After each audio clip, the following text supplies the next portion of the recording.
The rain hammered against the windshield as Colonel Sarah Martinez navigated her rental car through the unfamiliar streets of Fort Braxton. The GPS kept recalculating her route, adding precious minutes to what should have been a straightforward drive to the main gate. She glanced at her watch again, feeling the familiar knot of anxiety in her stomach. The emergency briefing was scheduled to start in 20 minutes, and she still had to clear security. Sarah had received the call at 3:47 a.m. while staying at a hotel near the airport. The voice on the other end belonged to General Morrison's aide, speaking in the clipped, urgent tone that every military officer recognized immediately.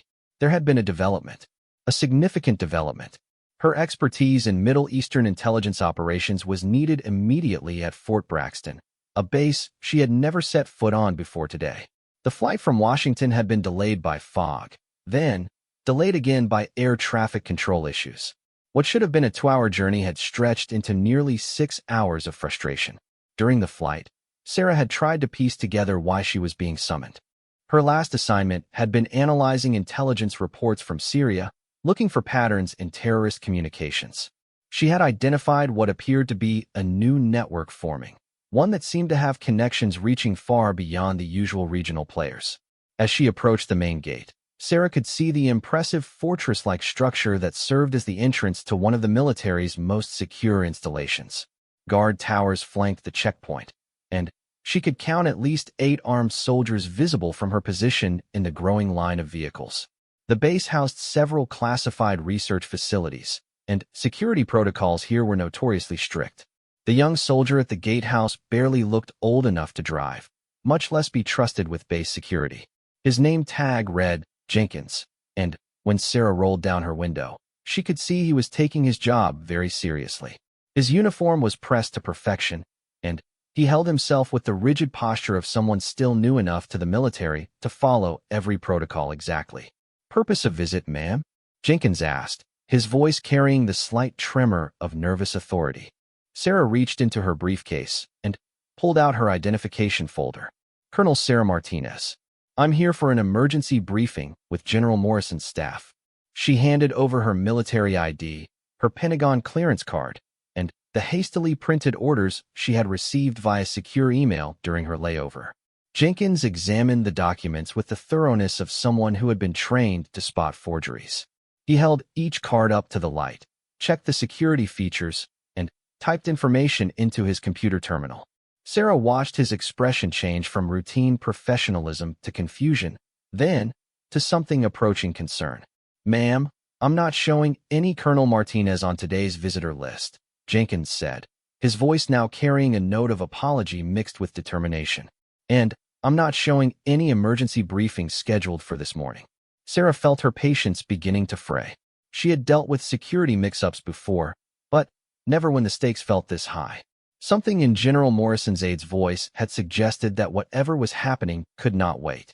"Private Jenkins, there may have been a communication issue between departments. This briefing was arranged very early this morning. Can you contact General Morrison's office directly?" Jenkins shook his head, his expression sympathetic but firm. "Ma'am, I don't have authorization to contact the General's office directly. I'll need to follow standard protocol for unscheduled visitors." He gestured toward a small building adjacent to the gate. "If you could please pull your vehicle over to the Visitor Processing Center, someone there can help sort this out." Sarah looked at the visitor center, then at her watch. The briefing was supposed to start in 12 minutes. She had flown halfway across the country, and every instinct told her that whatever information was waiting for her in that briefing room was time-critical. "Private, I understand you're following protocol, but this is genuinely urgent. Is there a supervisor you could speak with?" Before Jenkins could respond, another soldier approached the gatehouse. This one was older, with the bearing of someone who had seen enough service to distinguish between routine issues and genuine problems. His name tag identified him as Sergeant Williams.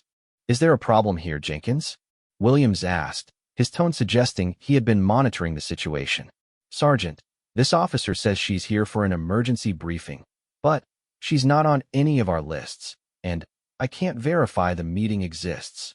Williams took Sarah's documents and gave them a more experienced examination. He studied her face, comparing it to her photograph, then looked at her rental car and the small overnight bag visible in the passenger seat. Colonel Martinez, you said General Morrison's office called you? That's correct, Sergeant. His aide, Captain Rodriguez, contacted me at approximately 3:47 this morning. I was instructed to report here immediately for a classified briefing regarding Middle Eastern intelligence operations. Williams nodded slowly. Captain Rodriguez is indeed General Morrison's aide. But, ma'am, I still can't let you on base without proper authorization. It's nothing personal. It's just that we've had our security protocols tightened significantly in recent weeks. Sarah sensed there was more to this story. Sergeant, can I ask why security has been increased? Williams exchanged a glance with Jenkins, and Sarah could see the younger soldier's curiosity piqued. There have been some incidents recently. Nothing I can discuss, but let's just say that everyone is being extra careful about who gets access to the base. The implication was clear.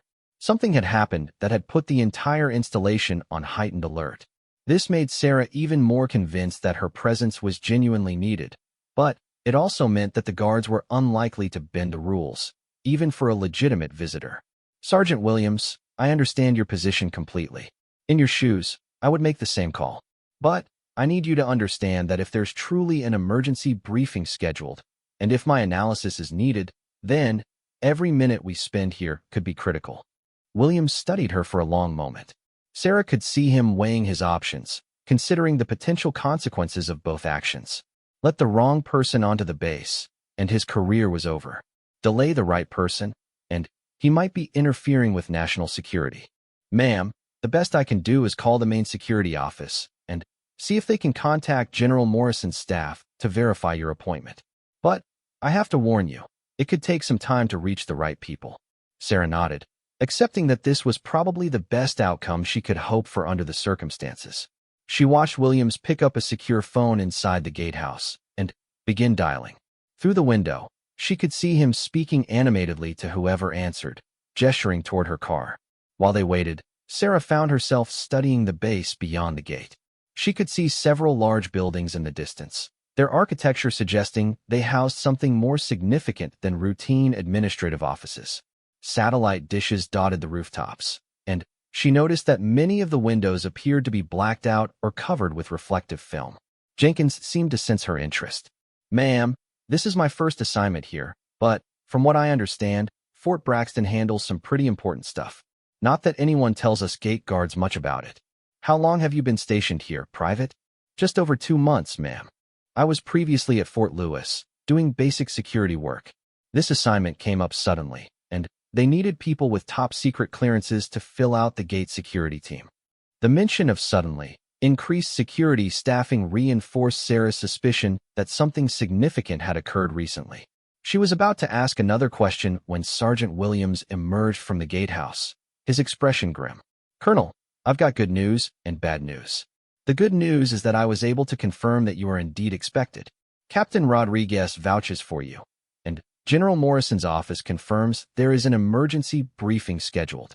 And the bad news? The bad news is that the person I spoke with in the general's office says the briefing has been moved to a classified location off base. They're sending someone to escort you, but it's going to take at least 30 minutes for them to get here. Sarah felt a mix of relief and frustration. Relief that her appointment was real and had been confirmed, but frustration at yet another delay. Sergeant, did they give any indication of why the location was changed? Williams shook his head. No, ma'am. Just that there had been a security consideration that required the meeting to be moved to an alternative location. As if summoned by their conversation, Sarah heard the distinctive sound of helicopter rotors in the distance. The sound grew louder quickly, and, within moments, a military helicopter appeared over the tree line, approaching the base at low altitude. That's unusual, Jenkins commented, watching the aircraft circle the base once before heading toward what appeared to be a landing area behind the main buildings.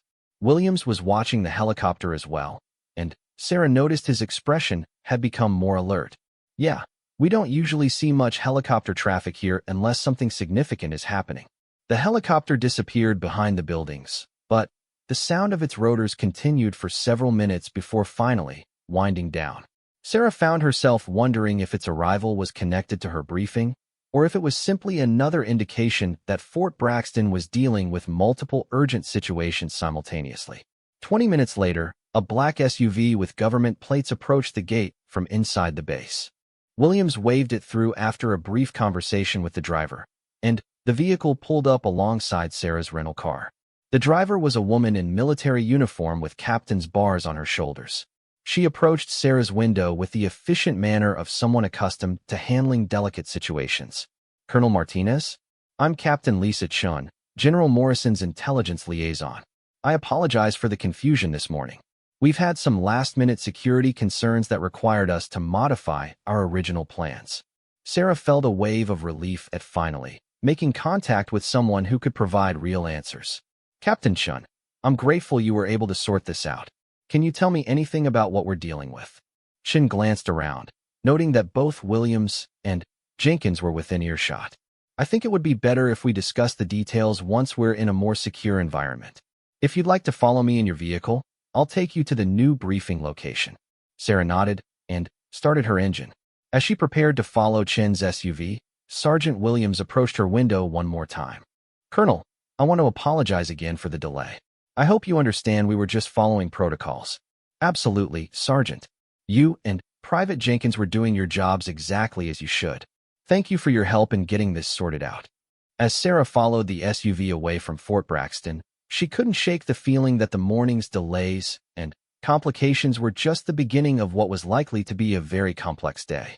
The helicopter, the heightened security, the last-minute change of venue, all pointed to a situation that was evolving rapidly and required immediate attention. Captain Chun led her through a series of back roads that wound through rural countryside for about 15 minutes before turning into what appeared to be a small office park.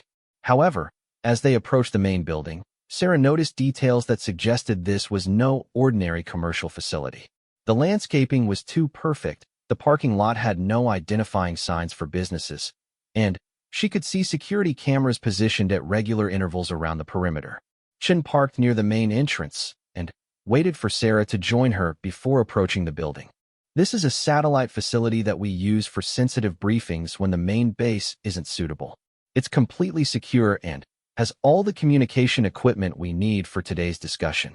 As they walked toward the entrance, Sarah noticed that her phone had lost its signal completely. When she mentioned this to Chun, the captain smiled grimly. "That's intentional. The entire facility is surrounded by signal-blocking technology. Once we're inside, you'll have access to secure communication systems, but personal devices won't work here." They were met at the entrance by another security checkpoint, this one staffed by personnel in civilian clothes who nonetheless carried themselves with obvious military bearing. Sarah's credentials were checked again, this time with electronic scanners that she had never seen before.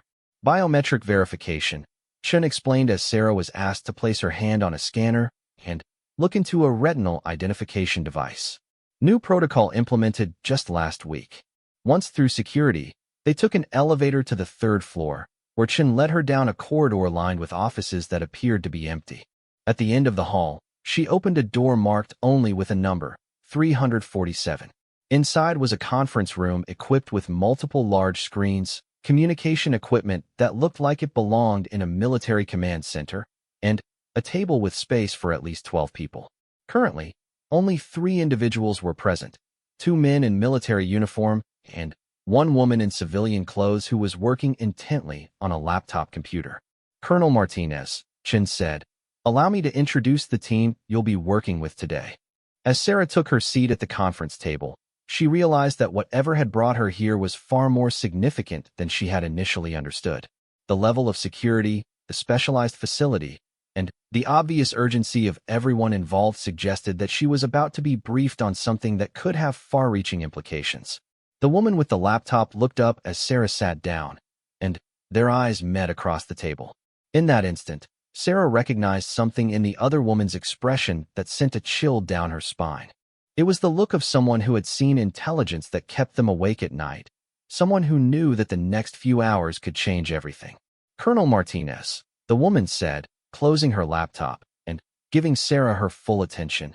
"Thank you for getting here as quickly as you did. We have a situation that requires your expertise, and I'm afraid we're running out of time to address it effectively." As Sarah settled into her chair and prepared to hear what had necessitated her urgent summons, she couldn't help but think back to the young soldier at the gate who had simply been trying to do his job. In a few hours, she suspected, everyone's job was about to become significantly more complicated. Dr. Elena Vasquez pushed her laptop aside and leaned forward across the conference table, her dark eyes fixed intently on Colonel Sarah Martinez. The room fell silent except for the quiet hum of air conditioning and the distant sound of encrypted communications equipment processing data in the background. Colonel Martinez, before we begin, I need to establish your current clearance level and ensure you understand the classification of what you're about to hear, Dr. Vasquez said, her voice carrying the weight of someone who had delivered similar briefings many times before, usually under circumstances no one wanted to remember. Sarah straightened in her chair. I hold top secret clearance with SCI access, current through next April. I've been briefed on compartmentalized operations before. Good. What you're about to learn is classified at a level beyond your current authorization, but General Morrison has authorized temporary elevation of your clearance for the duration of this operation. Dr. Vasquez gestured to one of the uniformed men at the table. This is Colonel James Harrison from Defense Intelligence and Major Robert Kim from the NSA's Threat Assessment Division. Colonel Harrison, a tall man with graying temples and the bearing of someone who had spent considerable time in combat zones, nodded acknowledgement. Major Kim appeared younger, perhaps in his early 30s, but his eyes held the intensity of someone who spent his days analyzing humanity's capacity for destruction. Dr. Vasquez, Sarah said, I was told this briefing concerned Middle Eastern intelligence operations. Can you give me some context about what's happened? Dr. Vasquez reached into a folder and withdrew a photograph, sliding it across the table to Sarah. The image showed what appeared to be a desert landscape with several large craters scattered across the terrain.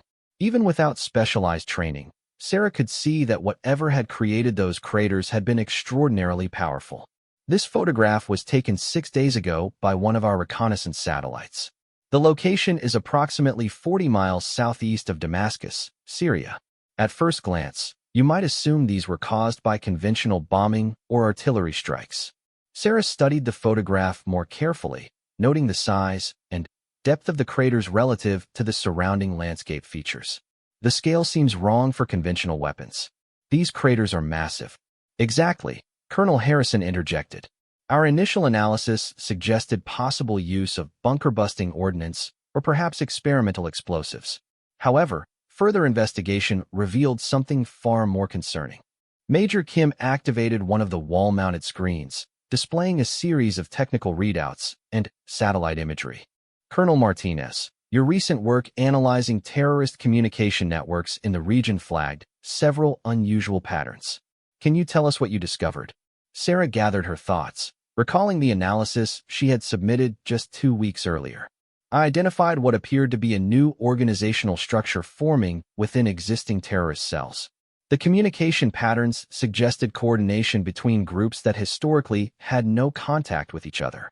More troubling, there were references to technical capabilities that seemed beyond the usual scope of regional terrorist organizations. Define technical capabilities, Dr. Vasquez prompted. The intercepted communications included terminology that suggested knowledge of advanced chemistry, nuclear physics, and sophisticated engineering. At the time, I assumed it was either deliberate misinformation intended to confuse intelligence gathering or possibly recruitment propaganda designed to attract technically trained individuals. Major Kim manipulated the screen display, bringing up a series of communication intercepts with certain phrases highlighted in red. These are some of the transmissions you flagged. We've now been able to decode additional layers of encryption that weren't visible during your initial analysis. Sarah read through the highlighted text, feeling a growing sense of unease. The communications were far more specific than she had initially realized. References to uranium enrichment, centrifuge technology, and what appeared to be detailed discussions of nuclear weapons design were clearly visible once the additional encryption was removed. How long have you known about the additional encryption? Sarah asked. Colonel Harrison answered. We cracked the deeper layers 3 days ago, shortly after the satellite images from Syria were analyzed. The timing correlation was impossible to ignore. Dr. Vasquez pulled out another photograph, this one clearly taken from ground level. It showed twisted metal debris scattered across a desert landscape, with several figures in protective suits examining the wreckage. This is what our recovery team found at the crater site. The debris includes components that our experts have identified as parts of a crude nuclear device. The room fell silent as the implications sank in. Sarah stared at the photograph, her mind racing through the possibilities.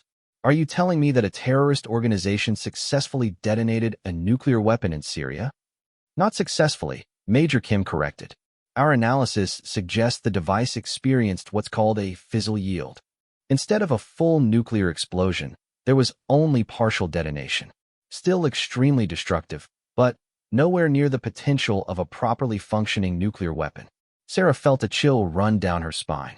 If they managed to build one device, even one that didn't work properly, how many others might they have? That's precisely why you're here, Dr. Vasquez said. Your analysis of their communication networks identified the organizational structure that made this possible. We need to understand how extensive this network is, how they acquired nuclear materials, and, most critically, whether there are additional devices already positioned and ready for deployment. Colonel Harrison activated another screen, displaying a world map with various locations marked in different colors. Based on the communication patterns you identified, we've been able to trace potential network nodes to at least 12 countries. The sophistication of their operational security suggests they've been planning this for years, possibly decades. Sarah studied the map, noting that several of the marked locations were in major metropolitan areas across Europe and North America. Have you been able to identify specific threats in any of these locations? That's where things become complicated, Major Kim said. We've detected increased chatter in several of these areas over the past 72 hours. The language being used suggests that the Syrian incident was intended as a test, and that follow-up operations are being planned. Dr. Vasquez opened her laptop again and turned the screen so Sarah could see a complex flowchart displaying interconnected names, organizations, and geographic locations. This is what we've been able to piece together based on your initial analysis and our subsequent investigation. The network is far more sophisticated than we initially believed. Sarah examined the flowchart, recognizing several of the names and code words from her original analysis. However, the connections between different cells were far more extensive than she had realized. This level of coordination would require significant financial resources and technical expertise. Do we have any leads on where they're getting support? We have suspicions, but nothing concrete enough to act on, Colonel Harrison replied. What we do know is that they've managed to acquire weapons-grade nuclear material from at least 3 different sources. The isotopic analysis of the debris from Syria matches samples from decommissioned Soviet weapons, suggesting they have access to old stockpiles that weren't properly secured after the Cold War. The implications were staggering. Sarah had spent her career analyzing terrorist threats, but this represented an escalation beyond anything she had previously encountered. What's the immediate threat assessment? Major Kim pulled up another display showing a timeline with various events marked. Based on the communication patterns, we believe they're planning to deploy additional devices within the next 2 weeks. The Syrian test was likely intended to verify their technical capabilities before proceeding with attacks on high-value targets. Do we know what those targets might be? Sarah asked. Dr. Vasquez hesitated before answering. The communication intercepts suggest they're considering multiple scenarios. Economic targets like financial districts, infrastructure nodes like power plants or port facilities, and symbolic targets like government buildings or major landmarks. The goal appears to be maximum disruption with minimal warning. Sarah felt the weight of responsibility settling on her shoulders. What exactly do you need from me? Your analysis identified the communication protocols and organizational structure that made this network possible, Colonel Harrison explained. We need you to help us understand how they coordinate operations, how decisions are made within the network, and, most importantly, how we can disrupt their planning without alerting them that we've discovered their capabilities. Time is critical, Dr. Vasquez added. Every hour we delay gives them more opportunity to move forward with their plans. We've already lost 6 days since the Syrian incident, and our window for preventive action is closing rapidly. Major Kim handed Sarah a tablet computer. This contains all the intelligence we've gathered so far. Communication intercepts, technical analysis of the Syrian debris, financial tracking data, and preliminary assessments of the network structure. We need you to identify patterns that might tell us where and when they plan to strike next. Sarah powered up the tablet and began scrolling through the data. Even in her initial review, she could see connections that hadn't been apparent in her earlier analysis. The network was using sophisticated tradecraft to mask their communications, but there were patterns that could be exploited if properly understood. "How much time do I have to review this material?" she asked. "We need preliminary findings within 6 hours," Dr. Vasquez replied. "Full analysis within 24 hours. I know it's an aggressive timeline, but we're working against operational deadlines that we can't control." Colonel Harrison stood and walked to the window, looking out at the seemingly peaceful countryside beyond the secure facility. "Colonel Martinez, I want you to understand the stakes here. If this network succeeds in detonating even one properly functioning nuclear device in a major city, we're looking at casualties that could reach into the hundreds of thousands. The economic and political consequences would be incalculable. What about evacuation procedures or public warnings?" Sarah asked. "That's part of the challenge," Major Kim explained. "If we issue broad public warnings without specific threat information, we risk creating mass panic and economic disruption. But if we're too specific, we might alert the terrorist network that we've penetrated their communications, causing them to change their plans or accelerate their timeline." Dr. Vasquez closed her laptop and gathered her materials. "Colonel Martinez, you'll be working here in this facility for the duration of the analysis. We've arranged for all necessary resources to be available to you. There's a secure sleeping area if you need to rest. Meal service is available around the clock, and you'll have direct communication access to any intelligence agencies or technical experts you need to consult." "Will I be working alone?" Sarah asked. "You'll have a small support team," Colonel Harrison replied. "2 analysts from the NSA who specialize in pattern recognition, and a technical expert from the CIA who understands nuclear weapons systems. However, you'll be the lead analyst responsible for strategic assessment and recommendations." As the other participants in the briefing prepared to leave, Sarah felt the enormity of the situation settling over her like a heavy blanket. In the space of a few hours, she had gone from routine travel delays at a base gate to being responsible for analyzing a terrorist threat that could reshape global security.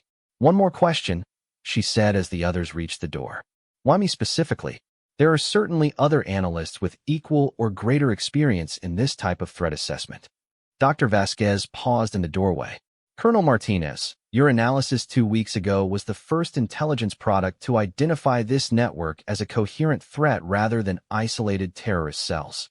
Your understanding of their communication patterns and organizational structure is deeper than anyone else's. Simply put, you may be the only person who can piece together enough of their operational plan to allow us to stop them." After the others left, Sarah found herself alone in the conference room with terabytes of classified intelligence and the knowledge that countless lives potentially hung in the balance of her analysis. She powered up the tablet again and began reading in earnest, looking for the patterns that might reveal where and when the next attack would come. As she worked, Sarah couldn't help but think about Private Jenkins back at the Fort Braxton gate, doing his job and worrying about following proper procedures. In a few days or weeks, depending on how successful she was in her current task, his concerns about visitor authorization might seem remarkably trivial. Unless she could find the patterns hidden in the terrorist communications, everyone's priorities were about to change dramatically. The next few hours would determine whether she could unravel a plot that had been years in the making, or whether she would have to watch helplessly as the world learned what happened when terrorists acquired nuclear weapons and the expertise to use them effectively. Sarah Martinez had been hunched over the tablet computer for 4 straight hours, her eyes burning from staring at encrypted communication transcripts and technical schematics. The secure facility had no windows, making it impossible to gauge the passage of time except by the digital clock on the wall that now read 2:47 p.m. Her coffee had long since grown cold, but she barely noticed as pattern after pattern emerged from the intelligence data.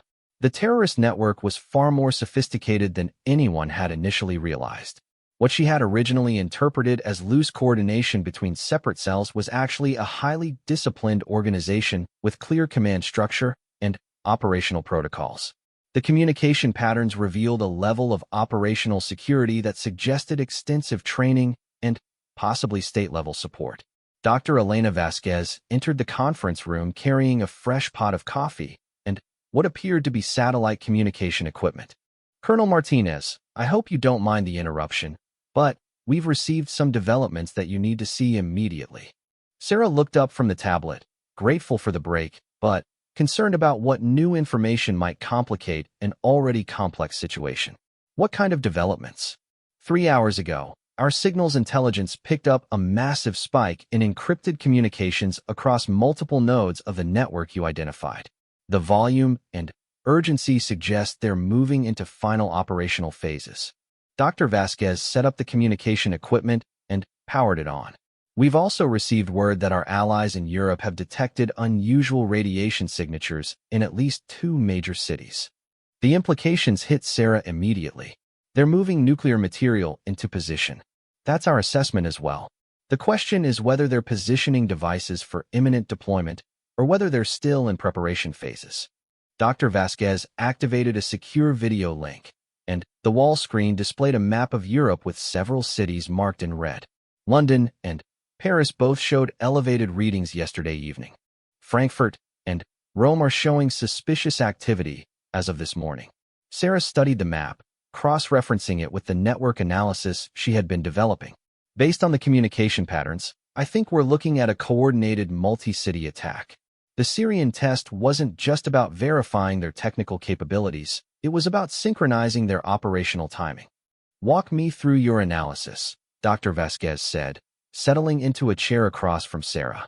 Sarah turned the tablet so both women could see the screen, which displayed a complex timeline she had constructed from the intercepted communications. The network uses a coded reference system that initially appeared random, but there's actually a sophisticated organizational logic to it. Each cell operates independently for security purposes, but they coordinate through a central planning authority that uses astronomical references as timing codes. Astronomical references? Moon phases, planetary alignments, solar events. At first, I thought it was just poetic language or religious symbolism. But when I mapped their communication timing against actual astronomical events, clear patterns emerged. Sarah highlighted several sections of the timeline. Every major communication spike corresponds to specific celestial events. The Syrian test was timed to occur during a new moon, when satellite surveillance would have reduced effectiveness due to lower ambient light. Dr. Vasquez leaned forward, studying the timeline. What's the next significant astronomical event? Sarah felt her stomach drop as she checked her calculations. Tomorrow is the spring equinox. Based on the pattern analysis, it's the most likely timing for a coordinated attack. The communications suggest they view equinoxes as symbolically appropriate for bringing balance to the world, which appears to be their justification for nuclear terrorism. The secure video link chimed, indicating an incoming transmission. Dr. Vasquez accepted the call, and General Morrison's face appeared on the screen. Even through the encrypted video connection, Sarah could see the strain and exhaustion in his expression. Dr. Vasquez, Colonel Martinez, I need an immediate update on your analysis. We've just received intelligence from our sources in Moscow that suggests nuclear material from decommissioned Soviet weapons has been moved through Eastern European smuggling networks within the past month. Sarah responded immediately. General, based on my analysis of their communication patterns, I believe we're looking at a coordinated attack timed for tomorrow, March 21st, during the spring equinox. The network has been positioning nuclear devices in at least 4 European cities, possibly more. General Morrison's expression grew even grimmer. That timeline aligns with other intelligence we've been receiving. Colonel Martinez, I need you to identify the most likely targets and the probable timing within tomorrow's window. We're preparing to brief NATO leadership and coordinate response measures. Sir, the communication intercepts suggest they're targeting what they call symbols of Western economic dominance. Based on the network analysis, I believe they're planning simultaneous attacks on major financial districts during business hours to maximize both casualties and economic impact. Dr. Vasquez pulled up additional intelligence reports on her laptop. General, we're also seeing increased activity around port facilities and transportation hubs. They may be planning secondary attacks designed to disrupt recovery efforts and compound the chaos from the primary strikes. What's your confidence level in this assessment? General Morrison asked. Sarah hesitated, knowing that her analysis could trigger massive international response measures. Sir, I'm 85% confident that they're planning coordinated attacks for tomorrow. I'm 70% confident about the target selection, and about 60% confident on the specific timing. The pattern analysis is strong, but terrorist organizations can always change their plans if they detect surveillance or suspect compromise. That's good enough to act on, General Morrison decided. Colonel Martinez, I need you to prepare a detailed briefing package for NATO Command. Include target assessments, timing predictions, and recommendations for disruption strategies. How quickly can you have that ready? 2 hours, sir, assuming I can get support for technical formatting and classified document preparation. Dr. Vasquez will provide whatever support you need. I'm also sending you additional resources immediately. General Morrison paused, clearly considering his next words carefully. Colonel Martinez, I want you to know that your analysis may be the key to preventing the deadliest terrorist attack in human history. The pressure is enormous, but I have complete confidence in your capabilities. After the video connection ended, Sarah felt the full weight of responsibility settling on her shoulders. She had less than 2 hours to prepare analysis that could shape international military response and potentially save hundreds of thousands of lives. Dr. Vasquez was already making phone calls, arranging for additional support staff and technical resources. Within 20 minutes, the conference room had been transformed into a command center, with multiple computer workstations, direct communication links to intelligence agencies across multiple countries, and a team of specialists working to support Sarah's analysis. Major Kim arrived with a technical expert from the Department of Energy who specialized in nuclear weapons detection and disarmament. Colonel Harrison returned with a liaison officer from NATO intelligence who could help format the briefing for international command structures. Colonel Martinez, the NATO liaison, introduced himself as Lieutenant Colonel Davies. I've been tasked with helping you prepare materials that can be immediately actionable for our European partners. What do you need from me? Sarah looked around the room at the assembled team, feeling both supported and overwhelmed by the sudden intensity of activity. I need help translating my pattern analysis into specific operational recommendations. The communication intercepts suggest precise timing and coordination, but we need to convert that into actionable intelligence for law enforcement and military units across multiple countries. The Department of Energy specialist, Dr. Patricia Wong, had been reviewing the technical analysis of the Syrian debris. Colonel Martinez, based on your timeline analysis and the nuclear signature data from European cities, I think we can narrow down the probable device types and yield estimates. That information could be crucial for planning evacuation procedures and medical response. How specific can we get? Sarah asked. The devices appear to be crude but functional nuclear weapons, probably in the 10 to 15 kiloton range. That's smaller than the bombs used on Hiroshima and Nagasaki, but still devastating if deployed in dense urban areas. The good news is that devices of this type have predictable failure modes that might be exploitable. Major Kim was coordinating with signals intelligence units to monitor real-time communications from the terrorist network. Colonel Martinez, we're seeing increased traffic over the past hour that suggests they may be accelerating their timeline. Some of the coded language suggests possible deployment as early as tonight. Sarah felt her pulse quicken. If the timeline was moving up, her analysis window was shrinking rapidly. Can we get more specific about what tonight might mean? Are we talking about midnight local time in each city, or some coordinated universal time?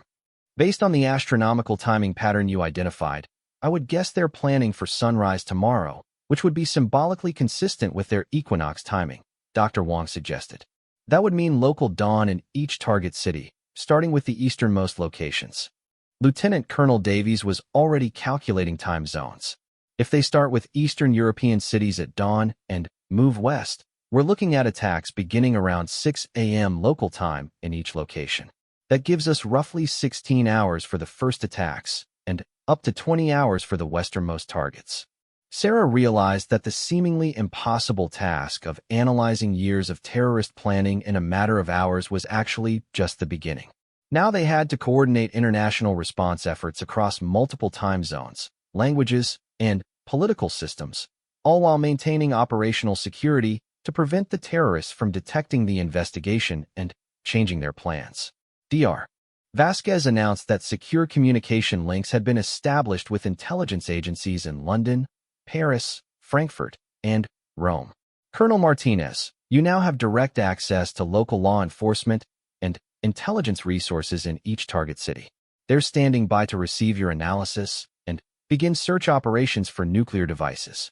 As Sarah began coordinating with international partners, she realized that her morning struggle with base gate security had been replaced by a far more complex challenge.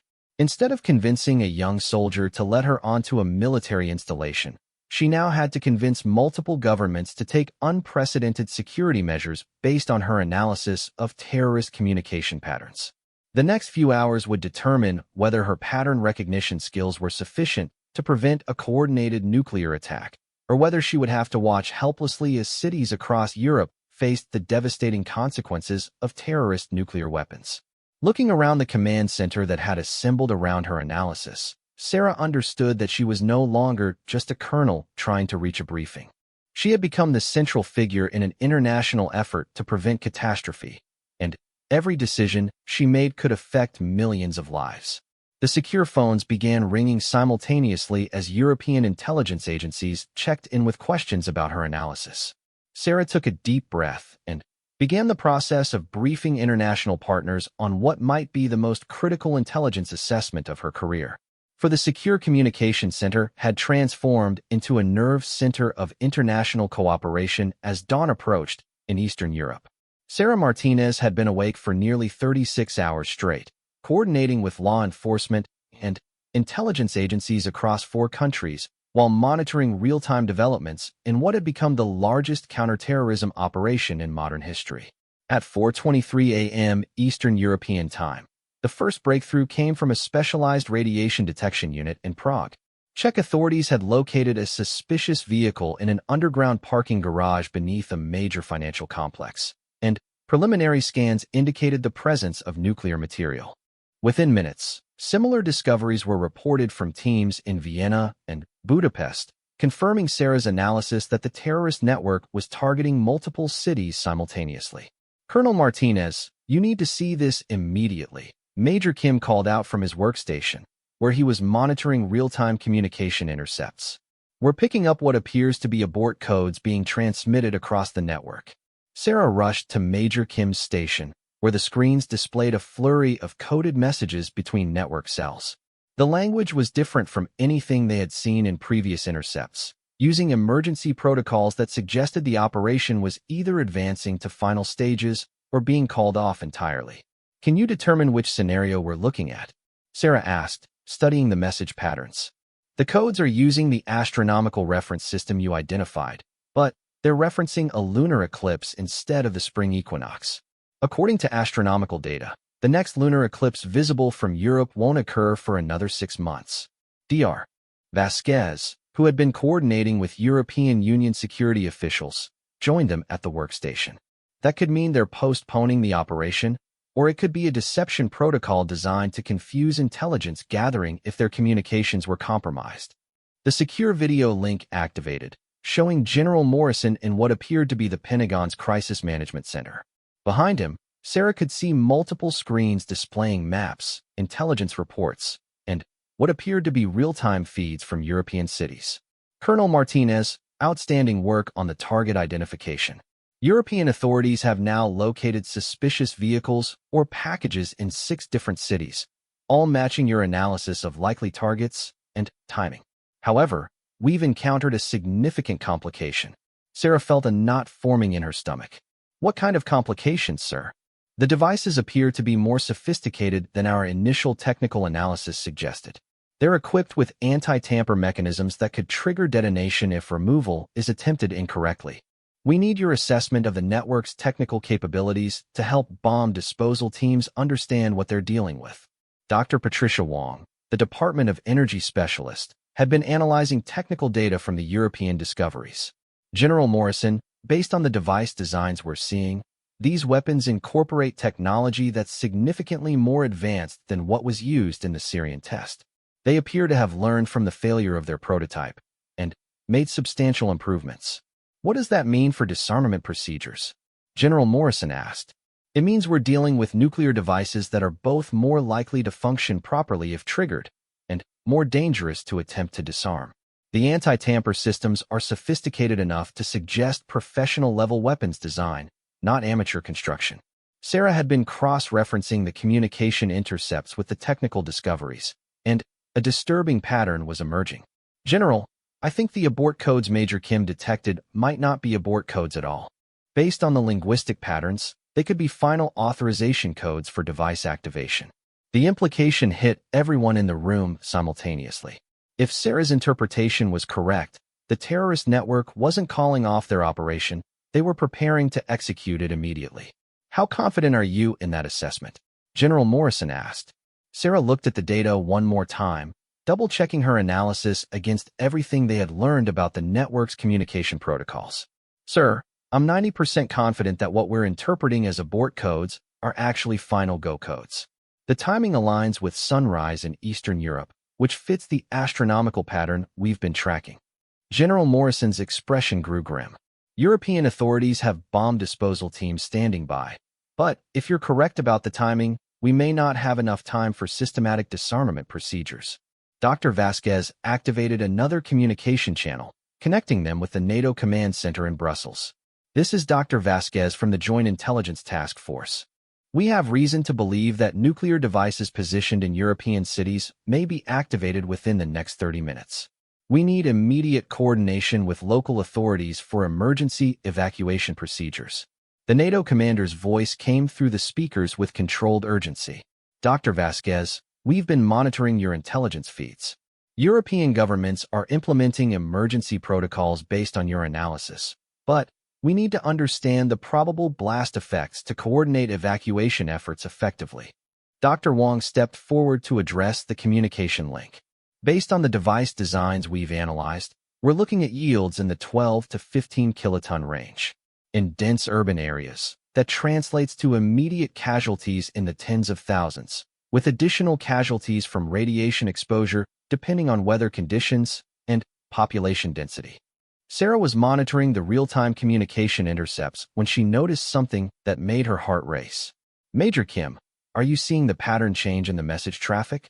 Major Kim studied his screens intently. The communication volume just dropped dramatically.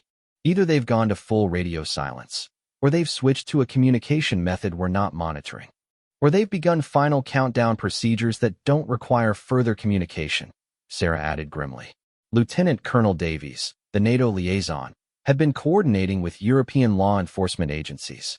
Colonel Martinez, authorities in Prague are reporting that their bomb disposal team has successfully isolated one device and believes they can attempt disarmament.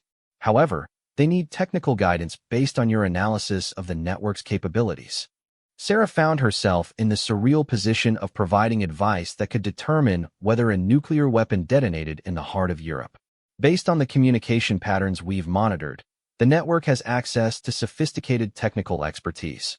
Any disarmament attempt should assume professional-level anti-tamper systems and proceed with extreme caution. Dr. Wong was coordinating directly with the Prague bomb disposal team through a secure communication link. The device configuration suggests a possible weakness in the timing mechanism. If we can interrupt the detonation sequence within a specific window, the anti-tamper systems may not have enough time to trigger secondary detonation. What's the window? Sarah asked. Based on similar devices we've analyzed, approximately 90 seconds from the beginning of final countdown to the point where intervention becomes impossible. The tension in the room was palpable as everyone realized they were potentially minutes away from either preventing a nuclear attack or witnessing the first terrorist use of nuclear weapons in a major city. General Morrison's voice cut through the tension. Colonel Martinez, your analysis has been exceptional throughout this operation. Based on everything you've learned about this network, what's your assessment of their probable next actions if the European operation fails? Sarah considered the question carefully, drawing on everything she had learned about the terrorist organization's planning and psychology. Sir, based on their communication patterns and organizational structure, I believe they view this operation as the first phase of a larger campaign. If European attacks fail, they'll likely attempt to relocate remaining devices to alternative targets, possibly in North America. Do we have any intelligence about devices positioned in North American cities?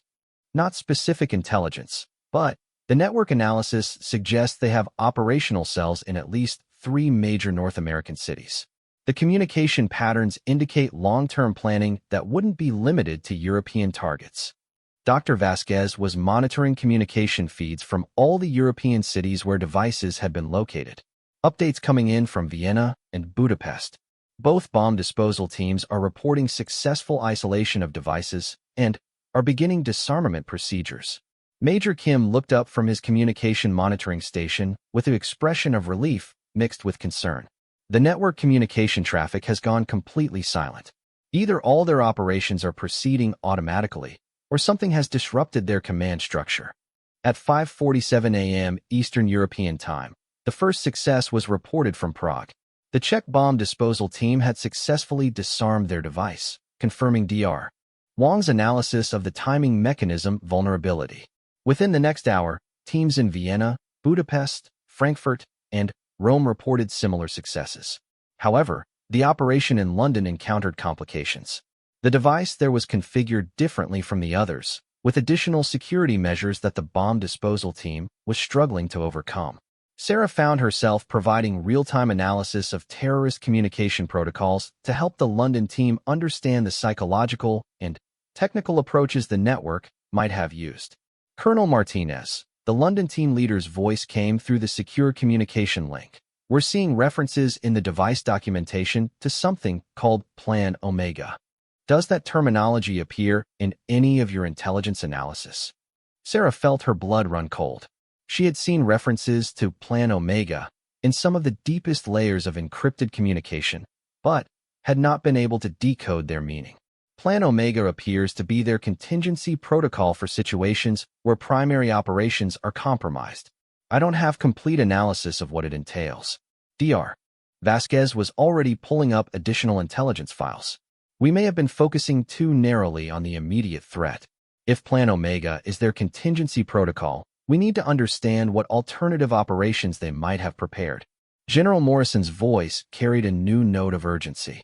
Colonel Martinez, how quickly can you analyze the Plan Omega references and provide assessment of potential alternative threats?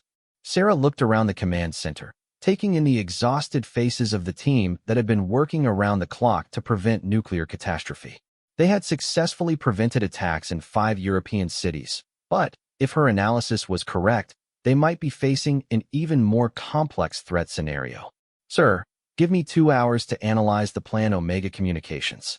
But I need to warn you, if this network has spent years planning primary operations, their contingency plans could be equally sophisticated and potentially more dangerous because they're designed to account for intelligence compromise. As Sarah began her analysis of the Plan Omega references, she reflected on the extraordinary journey that had brought her from arguing with gate guards about visitor authorization to serving as the central intelligence analyst in a successful international counterterrorism operation. The young private at Fort Braxton who had simply been trying to follow security protocols would never know how his careful attention to detail had been part of a day that prevented nuclear terrorism in multiple cities. But Sarah also knew that her work was far from over. The terrorist network that had come so close to devastating European cities was still operational, still in possession of nuclear materials, and now operating under contingency plans that could be even more unpredictable and dangerous than their original strategy. As dawn broke over a Europe that had narrowly avoided nuclear catastrophe, Sarah Martinez prepared to begin analyzing what might be an even greater threat, knowing that the safety of millions of people continued to depend on her ability to decode the intentions of some of the most dangerous individuals in the world.